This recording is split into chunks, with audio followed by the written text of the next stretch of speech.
Hablamos ayer de lugares extraños, misteriosos y fantásticos, y hoy continuamos con el mismo asunto, con asuntos vecinos, como la mítica geografía de los mares. Cuando uno examina un mapa de la Edad Media, en el que aparecen, por ejemplo, representados los mares conocidos en aquel entonces, pues le llama la atención la existencia de una gran cantidad de extraños territorios, de islas, de monstruos. Y aquellos lugares han recibido incluso nombres y han aparecido en textos cartográficos, y por ahí eran lugares que no existían. Pero sin embargo, aún hasta el siglo XVIII aparecieron en las cartas. El más grande de los geógrafos árabes, Al-Edrisi, nacido en España, escribió allá por el año 1150 que había 27.000 islas mágicas solo en el Atlántico. Eran muchas. Parece que las formaciones nubosas bajas engañaban a los navegantes que creían ver en ellas tierras lejanas. No era raro entonces que esos territorios imaginados recibieran nombres y tuvieran sitio en los mapas antiguos. Mucho más frecuentes eran los espejismos, que también te hacían ver lugares maravillosos que luego nunca podían ser alcanzados. Así, durante la Edad Media y hasta poco después del Renacimiento, por todas partes se oía hablar de hermosas islas fantasmas, de territorios perdidos e incluso fugitivos, islas que parecían huir, que parecían marchar delante de las embarcaciones. De pronto se hacían visibles y después no las podías encontrar ni pisar. Antiguas leyendas de los vikings explicaban que con medios mágicos se podían fijar aquellas islas fugitivas en un solo sitio. Por ejemplo, si lograbas hacer llegar un pedazo de hierro, quizá en forma de lanza, por ejemplo, al misterioso lugar, la isla quedaba inmovilizada y permitía la posterior llegada de los navegantes. Tenías que tirarle una lanza de fierro, clavabas la lanza y la isla se quedaba allí. Como clavándola. El pensamiento científico puro. Sí. Este mismo procedimiento u otro fue utilizado para detener a la isla de Gotlandia, que es una isla del mar Báltico. Se dice que antiguamente esta isla era visible solo por la noche, y a la noche surgía del mar, y durante el día no se veía. Hasta que Eric el Rojo pudo arribar hasta sus costas, e incendió allí un fuego, y de este modo la fijó. Para tranquilidad de sus familiares, y se pudo dedicar esa isla a la agricultura. Claro. Antes no era así. Amarrar barcos y todo. Una isla fugitiva puede tener alguna gracia, pero en general no. A mí me gusta mucho la ciudad fugitiva. Hay algunas historias rusas de ciudades fugitivas. Pero imagínense ciudades movedizas. Que la ciudad de Mar del Plata, por ejemplo, en vez de estar allí, anduviera. Y entonces, en vez de manejar unos 400 kilómetros, la esperás. La esperas comiéndome la luna en la atalaya. En enero te pones a acostar el camino, esperás que pase Mar del Plata. Cuando pasa te das un saltito y te subís. Bueno, tenés que averiguar por dónde anda. ¿Por dónde va? Claro. El más importante de todos estos territorios extraños tuvo su origen en las tradiciones populares irlandesas, y esto es la isla de Breasail, o sea, la isla de la felicidad. Breasail era una especie de monte de Venus celta, discúlpenme, habitado por hermosísimas doncellas sedientas de amor. ¿Cómo me gustan las hermosísimas doncellas sedientas de amor? Pocos eran los afortunados que lograban alcanzar aquella isla. Quienes llegaban creían hallarse en el paraíso. Ay, dice, este debe ser el famoso paraíso. Y olvidaban a su patria a causa del ininterrumpido deleite de los sentidos. ¿Cómo me gusta el ininterrumpido deleite de los sentidos? El nombre Breslau fue más tarde confundido erróneamente con el vocablo Brasile de las lenguas románicas, que se refería al color rojo de las brasas del carbón y que luego fue utilizado para designar todo color rojo oscuro e intenso. Como se tenía el firme convencimiento de que existían realmente todas las islas dotadas de nombre, toda isla que, artículo primero, toda isla que tiene nombre existe. Bueno, como se creía eso, comenzaron a organizarse expediciones para ir a cualquier palabra. Entre 1480 y 1497 partieron de Bristol 7 expediciones con más de 600 hombres en busca de la isla de Breslau. Las primeras 6 no regresaron jamás. La última de ellas al menos logró el redescubrimiento, si se tiene en cuenta a los vikings, de la península del Labrador. Quien llegó a aquel lugar fue un italiano, Gaboto, Sebastián Gaboto, ¿no?, que estaba al servicio de los ingleses, y fue el 24 de junio de 1497. Después del descubrimiento de América, se pensó que esta isla de Breslau podía encontrarse en las cercanías de un lugar en el que se encontraba con frecuencia la madera tintorea, llamado palo campeche, que era roja, y como dijimos, por rojo era entendida la palabra Brasile. Así el nombre de la isla fantasma quedó unido al de un país, Brasil. Otra isla fantástica existente en el Océano Atlántico, en cuya existencia se creyó, era la Antilla, o la Antilia. Supuestamente tenía 7 magníficas ciudades, cada una de las cuales había sido fundada por un obispo fugitivo de la invasión musulmana. Nótese la prolijidad de la actividad fundadora. Cada 7 ciudades, cada una fundada por un obispo. No que uno fundó 2, el otro 3 y el otro ninguna. No, bien. Era cuadrangular la isla y poseía cientos de fondeaderos donde atracar las naves. Se la creía ubicada al oeste del archipiélago de las Azores. Se pensaba con tal firmeza en la realidad de su existencia que decía el sabio florentino Toscanelli, que fue uno que aconsejó a Colón antes del viaje, ¿no? Le dijo a Colón, mirá, dice, primero anda hasta Antilia, agarrá para el lado de Antilia, y luego continúa tu viaje para llegar al Asia Oriental.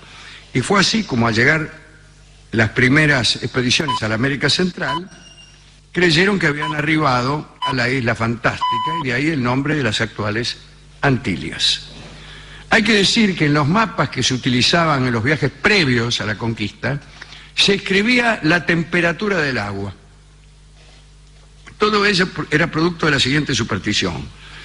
Se creía que cuando uno se alejaba de las costas africanas, aumentaba progresivamente la temperatura del agua. Se pensaba que el agua se espesaba, hervía, y cuando un barco se internaba o iba hacia el oeste más de lo debido, no tardaría en naufragar, porque el calor iba a derretir el alquitrán con que se calafateaba el casco, ¿no? Otro producto de la geografía mítica de los mares fue la historia de San Brandán, ¿no?, que se conserva en la Biblioteca Vaticana en un códice del siglo IX. Su autor fue justamente el monje irlandés San Brandán, y allí Brandán cuenta las peripecias de un viaje de 7 años por el océano. En aquella travesía se topó con ballenas del tamaño de grandes islas, en cuyos lomos estaban erigidas enormes ciudades, fundadas probablemente por obispos. Vio también cíclopes grifos con sus cuerpos de águila y de león. Llegó a una tierra reservada solo a los santos, a la que podía adentrarse uno cruzando en pleno día una barrera de sombras. Linda idea, ¿eh? Bien. En su navegación, San Brandán descubrió cientos de islas, constituidas algunas solo de piedras o bosques impenetrables, o cubiertas de tantos pájaros que impedían caminar. Se refirió también a otra en la cual solo había vides, quiero decir uvas, ¿no? Y monjas. Bueno, no era una isla muy interesante. Monjas comiendo uvas, naturalmente, ¿no? Otra isla estaba dotada de olas musicales. En otra había una mano monstruosa accionada por un artificio mecánico que atrapaba a las naves que intentaban acercársele. Finalmente, una de las islas mágicas del Océano Atlántico fue bautizada con el nombre de San Brandán, y allí, según algunos, el monje irlandés tiene un monasterio flotante. Digamos, para terminar, algo respecto al desconocido continente del sur. Ese territorio nació de un razonamiento, en cierto sentido impecable, que tuvo que ver con una obsesión histórica por la simetría. Si al norte del Ecuador había una gran masa de tierra, debía existir otra al sur del Ecuador. En el año 43, 1943, en el año 43, el geógrafo Pomponio Mela imaginó y representó un continente austral. Ptolomeo tomó la idea y expuso en sus mapas una gran tierra austral que se extendía desde el sur de África hasta Nueva Guinea y Java, uniéndose a Asia por el este. Era la famosa terra incógnita, que fue parte del credo geográfico durante siglos. Cuando, en febrero de 1488, el portugués Bartolomé Díaz dobló el Cabo de Buena Esperanza, mostró que obviamente África no continuaba hacia el sur. Magallanes tampoco tropezó con ningún continente austral cuando dio la vuelta al mundo. Sin embargo, en el primer atlas moderno de Ortelio aparece un continente austral denominado Terra Australis, con el siguiente subtítulo, decía, todavía sin descubrir. Extraordinario, ¿no? Cuando en el siglo XVII los europeos continuaron viajando, no lo habían visto todavía, pero incluían el territorio en todos los mapas. Buscando ese continente, se dobló también el Cabo de Hornos, se examinaron Australia y Nueva Zelanda, pero nada, el continente no aparecía. Allá por 1769 los astrónomos ingleses aseguraron que debía ocurrir un tránsito de Venus cuando Venus cruza el Sol, ¿no? Un fenómeno que permitiría medir la distancia entre la Tierra y el Sol. Y la Royal Society planeó entonces una expedición a Tahití para observar el pasaje. Y lo mandaron al célebre capitán Cook al frente de una goleta, no me acuerdo cómo se llama. Y llegó a este lugar el 10 de abril de 1769. En realidad, lo que él quería era descubrir la Tierra austral, ¿no? Y abandonó a los astrónomos, lo dejó ahí mirando, y se dispuso a navegar alrededor de las costas australianas. Allá en 1771 volvió a Inglaterra con las manos vacías, no encontró nada. Al año siguiente partió de nuevo. Llevaba órdenes de circunnavegar la Tierra en la latitud más austral posible. Dice, date la vuelta a la Tierra en el paralelo más bajo más cercano al polo que encuentres. Bueno, ahí fue. Fue más allá de los límites razonables, no apareció ningún rastro de tierra. Y escribió en su diario, aquí el hielo es eterno. Es decir, se había encontrado con el mar, con el PAC. Claro, sabía. El PAC de hielo, claro. No encuentro para tanta desolación palabras adecuadas. Si alguien llegara a tener más fuerza y resolución de aclarar este problema, no le envidiaré la gloria del descubrimiento. Estaba con la montura ladeada. Estaba de mal humor. Me quiero volver. Y en marzo de 1773, después de 170 días de viaje ininterrumpido entre los hielos del sur, Cook se volvió hacia aguas más templadas y la historia del continente austral se había derrumbado. Finalmente, a Cook no le fue bien, porque llegó a la isla Caracacoa y luego de una terrible batalla con los nativos se lo comieron. Esta es la historia del continente austral, que evidentemente todavía no fue descubierto. Claro, sí, estamos en eso. Bueno, muy bien. Ahora es que, ¿cómo se empecinaron en la búsqueda, y no, con resultados nulos? No, poco después vinieron otros viajes. Vamos a hablar de algunas expediciones. Hemos ido a la discoteca y hemos solicitado la canción que se llama Lejana Tierra Mía, sí, que sirve para un barrido y para un fregado. Cualquier tierra, incluso la de San Brandán, la isla Semoviente, que está en el medio del mar Báltico, la isla que no es una isla sino una tortuga gigantesca, la que es una ballena, la que está allá en el norte como las de la península del Labrador, la de Terranova, o las que están en el sur, como la isla Elefante y así. Todas son Lejana Tierra Mía. Escuchamos entonces la versión clásica de Lejana Tierra Mía, que es la de Gardel. Aparecido en textos cartográficos, y por ahí eran lugares que no existían, pero sin embargo aún hasta el siglo XVIII aparecieron en las cartas. El más grande de los geógrafos árabes, Al-Edrisi, nacido en España, escribió allá por el año 1150 que había 27.000 islas mágicas solo en el Atlántico. Eran muchas.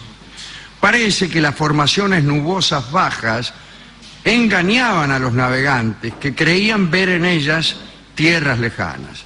No era raro entonces que esos territorios imaginados, la Edad Media, en el que aparecen, por ejemplo, representados los mares conocidos en aquel entonces, pues le llama la atención la existencia de una gran cantidad de extraños territorios, de islas, de monstruos, y aquellos lugares han recibido incluso nombres y han aparecido. Hablamos ayer de lugares extraños, misteriosos y fantásticos, y hoy continuamos con el mismo asunto, con asuntos vecinos, como la mítica geografía de los mares. Cuando uno examina un mapa recibirán nombres y tuvieran sitio en los mapas antiguos. Mucho más frecuentes eran los espejismos, que también te hacían ver lugares maravillosos que luego nunca podían ser alcanzados. Así, durante la Edad Media y hasta poco después del Renacimiento, por todas